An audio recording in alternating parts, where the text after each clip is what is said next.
नमस्कार साथियों, स्वागत है आप सभी का आपके अपने YouTube channel the English classes पर। मैं हूं आपके साथ विनय। तो इस वीडियो में आपको बताऊंगा अप टू। एक शब्द तो ये हो गया, दूसरा शब्द हो गया टिल और तीसरा शब्द हो गया इवन। इन तीनों में अंतर क्या है? तीनों की हिंदी होती है तक। अगर इन तीनों की हिंदी तक हुई तो जब तीनों को मतलब तक है तो फिर अंतर क्या है तीनों में? क्या तीनों सेम है कि अलग अलग है? तो अप टू, टिल और इवन, अगर आप थोड़ा सा दिमाग रखते हैं, अगर आप ये तीनों अगर एक होते तीनों का मतलब, तो इसको पढ़ाने की क्या जरूरत थी? ये तीनों अलग अलग ही होंगे, तभी तो हम बता रहे हैं ना। तो अप टू, टिल और इवन में क्या अंतर है? तो तीनों की हिंदी सेम है तक। तो अप टू का यूज कब करना है? अप टू और टिल, और तीसरा हो गया आपका इवन। तो पहले अप टू को देखें कब करना है। तो अप टू का यूज करना है जैसे स्थान के लिए, कोई प्लेस होगा, प्लेस, स्थान। जैसे हिंदी में बोला जाए मैं कानपुर तक जा रहा हूं, कानपुर तक जा रहा हूं, तो कानपुर क्या हुआ? एक प्लेस हो गया ना। मैं दिल्ली तक जा रहा हूं, है ना, बोलते नहीं गांव में लड़के, मैं खेत तक जा रहा हूं, तो खेत तक आ गया। तो खेत क्या हो गया? स्थान। और तक, तो तक के लिए क्या बोलना है? Up to. ठीक, तो स्थान होगा या कोई मात्रा होगी, मात्रा यानी क्वांटिटी, मात्रा, यह कोई नंबर होगा। जैसे दुकानों में लिखा रहता है up to 50% discount, up to 50% discount, ये हो गई मात्रा, क्वांटिटी हो गई। तो 50% यानी कोई मात्रा हो गई। इसके पहले तक की इंग्लिश क्या लिखी जाएगी?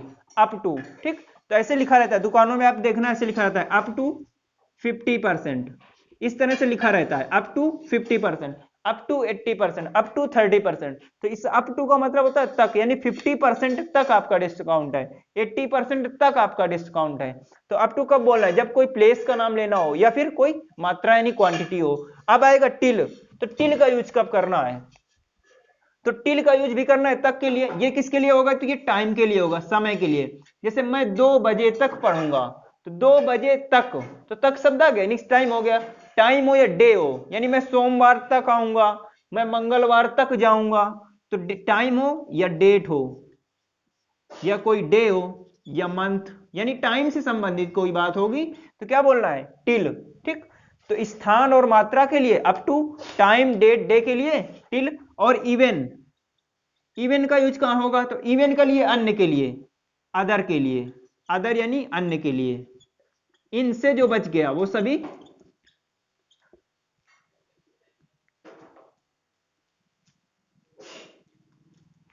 ठीक, तो इवन का यूज कहां करते हैं? अदर के लिए। इन तीनों से जो बच गया, किसके किससे बच गया?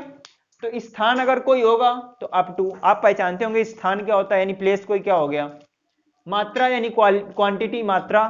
ठीक, टाइम डेट डे मंथ, यानी टाइम का कहीं यूज होगा तो उसमें टिल का यूज करना है। बाकी सब में क्या लिखना है? इवन लिखना है।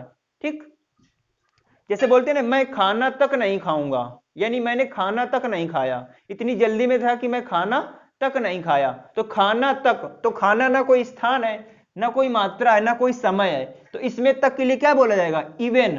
ठीक, तो जैसे हम 2-3 सेंटेंस लिख रहे हैं तो इससे आप क्लियर हो जाएगा। जैसे बोलना होगा मैं कानपुर तक, कानपुर तक जा रहा हूं, मैं कानपुर तक जा रहा हूं। तो मैं यानी आई am going, I am going.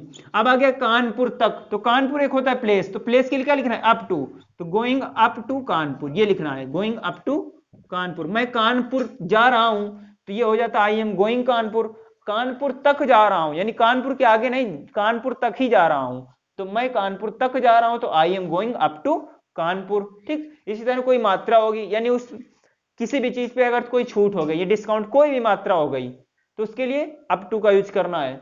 ये आप अप टू इसमें सुना होगा, क्वांटिटी में कई दुकानों में लिखा रहता है up to 50% discount, up to 30%, ये कई जगह मिलता होगा। और टिल का यूज टाइम के लिए करते हैं। ठीक, डेट हो गई आपकी, या डे हो गया, या मंथ हो गया, महीने का, या ईयर हो गया, कोई टाइम से संबंधित होगा उसमें टिल का यूज करना है। और इवन अदर के, जैसे अभी हमने बताया हमने खाना तक नहीं खाया, मैंने पानी तक नहीं पिया वहां जाकर। ठीक, तो इसमें ना पानी, ना कोई डेट है, ना स्थान है, ना कोई मात्रा है, ना टाइम है, तो इसमें इवन का यूज होगा। ठीक, तो आप, आई होप आप समझ गए होंगे। ठीक, अगर आपको वीडियो थोड़ी सी भी अच्छी लगी तो आप चैनल को सब्सक्राइब कर लीजिए। Thank you.